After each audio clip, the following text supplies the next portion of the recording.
کیا، آج ذلیل و رسوا ہو رہے ہیں، دنیا میں مذاق بنے ہوئے ہیں۔ اور یہ بڑے افسوس کی بات ہے، یہ جو پچھلے چند دنوں میں جو بھی معاملات ہوئے، یہ ہم اس کو انٹرٹین کر رہے ہیں، انٹرٹینمنٹ سمجھ رہے ہیں۔ آپس میں جو مخالف پارٹی ہے یا موافق پارٹی ہے ایک دوسرے کو تانے دے رہے ہیں، دیکھو ہمارا وزیر اعلیٰ بن گیا، وہ دوسرا 2 دن بعد تانے دے رہا ہے، دیکھو تمہارا وزیر اعظم اتر گیا، اب ہمارا بن گیا۔ یہ قوم کو کیا تماشا ہم نے بنایا ہوا ہے، ہم نے اس کو ایک ڈرامہ، ایک فلم سمجھ کے ہم لطف اندوز ہو رہے ہیں اس سے۔ حالانکہ دیکھا جائے تو ہمارے ملک پاکستان میں یہ ڈوب مرنے کا مقام ہے کہ عوام بارشوں سے، سیلابوں سے بیچاری ڈوب رہی ہے، ہر تقریباً شہر میں سیلاب کا منظر ہے۔ اور آپ کراچی چلے جائیں، بلوچستان میں، وہ مجھے کل ایک شخص وہ ویڈیو دکھا رہے تھے کہ اللہ معاف فرمائے کس طرح بچوں کی لاشیں پانی سے، کیچڑ سے نکال کر لا رہے ہیں، اور حکمران بیٹھے اپنی سیٹوں کے لیے لڑ رہے ہیں۔ کیا ان کو پوچھنی ہوگی، ان سے سوال نہیں ہوگا کہ جب تم اپنی سیٹوں کے لیے لڑ رہے تھے، وہاں بلوچستان میں بچے ڈوب کے مر رہے تھے، بتاؤ ان کے لیے تم نے کیا کیا؟ جو اپنی سیٹ بچانے کے لیے لڑ رہے ہیں یا سیٹ حاصل کرنے کے لیے لڑ رہے ہیں، بتائیں جو لوگوں کا حال ہو رہا ہے اس کا کون ذمہ دار ہے؟ وہ کس سے پوچھا جائے گا؟ اگرچہ میں تو ذمہ دار نہیں ہوں، جو وقت کا حکمران ہے، جس نے اپنے اوپر یہ ڈیوٹیاں خود ہی لی ہیں۔ اب ان لوگوں کو، ان کے دل میں خواہش ہوتی ہے ہمیں وزیر اعظم بنا دیا جائے، ہمیں صدر بنا دیا جائے۔ ہمیں کوئی قباحت نہیں ہے، ٹھیک ہے، آپ کے دل میں خواہش آئی ہے، ووٹ لیے ہیں، آپ آ گئے اس جگہ پر، آپ نے صرف کیا اس کرسی کا چسکا لینے کے لیے ووٹ لیے؟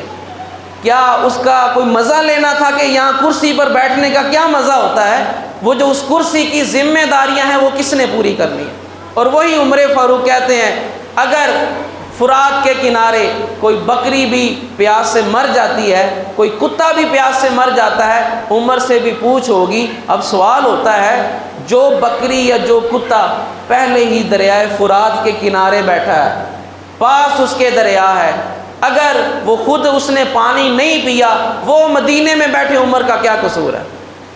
یا تو آپ کہتے کہ فلاں ریگستان میں اگر کوئی کتا مر گیا، اگر کوئی بکری مر گئی، عمر سے پوچھ ہوگی۔ یہ تو بات سمجھ میں آتی ہے کہ ریگستان میں عمر نے پانی کے وسائل کیوں نہ دیے؟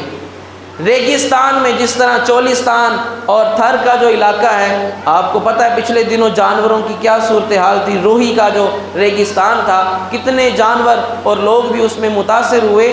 اب اس جگہ کی تو بات سمجھ میں آتی ہے کہ وقت کے حکمران سے پوچھ ہوگی تم نے اس ریگستان میں، اس صحرا میں پانی کے کیا انتظام کیے؟ لیکن اسلام صرف یہاں تک نہیں ہے، اسلام کا نظام اس سے بھی بڑا سخت ہے، رب کا قانون اس سے بھی بڑا اعلیٰ ہے۔ وہ کہتا ہے کہ دریا کے کنارے بھی اگر بلا وجہ موت ہو گئی تو مجھے تو ڈر ہے قیامت کے دن عمر سے یہ نہ پوچھا جائے اے عمر تمہارے دور میں دریا کے کنارے بھی کوئی جانور کیوں مرا؟ اب یہ سوچ ہمارے ذہنوں میں ہوگی، ہمارے حکمرانوں کے ذہن میں جب یہ سوچ ہوگی تو کوئی جا کر دیکھے گا کہ بلوچستان میں کیا حال ہے، ہمارے دیگر ملک کے جو شہر ہیں وہاں کیا حال، کیا صورتحال ہے، وہاں کی جو انتظامیہ، وہاں کے جو لوگ ووٹ لینے کے لیے گلیوں میں مارے پھرتے ہیں اور ووٹ لینے کے بعد پھر نظر نہیں آتے، یہ کس کا قصور ہے؟ اس کا کون ذمہ دار ہے؟ اور میں پھر وہ بات کر رہا ہوں کہ مجھے ایک صاحب نے، نوجوان، اب مجھے نہیں پتہ اس وقت وہ یہاں موجود ہوں گے یا نہیں ہوں گے، مجھے ان کی شکل بھی یاد نہیں، نام تو پہلے نہیں تھا آتا، کہ ایک دن میں جمعہ پڑھا کے نکلا تو وہاں وضو خانے کے پاس مجھے کہنے لگے کہ ایک گزارش کرنی تھی کہ آپ کی مجھے ایک بات اچھی نہیں لگتی کہ آپ سیاسی گفتگو کرتے ہیں۔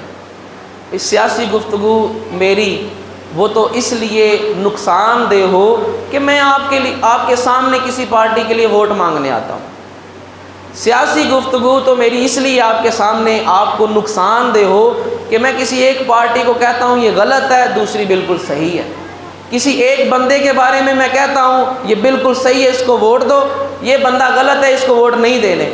میں تو آپ کے سامنے اگر سیاست رکھتا ہوں تو وہ رکھتا ہوں جو اللہ کے محبوب نے کی ہے، میں تو وہ سیاست بیان کرتا ہوں جو اللہ کے محبوب کے صحابہ نے کی ہے۔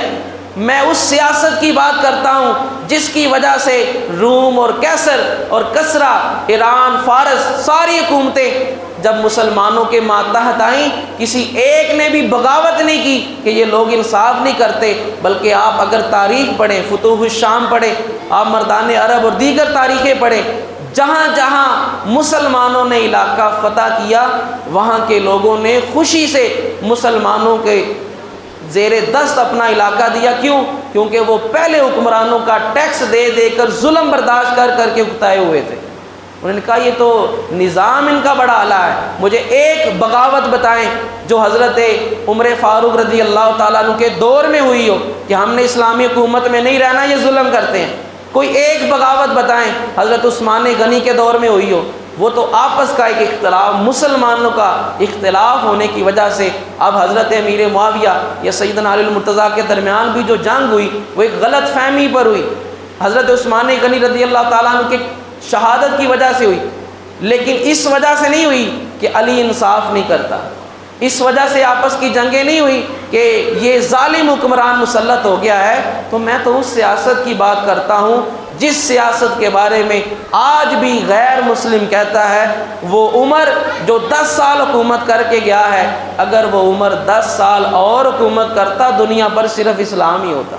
میں تو اس سیاست کی بات کرتا ہوں، میں اس سیاست کی بات نہیں کرتا جس سیاست کو دیکھ کر، جن سیاست دانوں کو دیکھ کر غیر مسلم شرمندہ ہو جائیں، بھئی یہ اسلام ہے، یہ وہ نظام ہے جو تم ہمیں کہتے ہو، اس نظام میں آ جاؤ۔ اب آپ بتائیں میں کسی غیر مسلم کو ایک پاکستانی ہونے کے ناطے میں کس منہ سے کہوں مسلمان ہو جو اسلام کا نظام بڑا اچھا ہے؟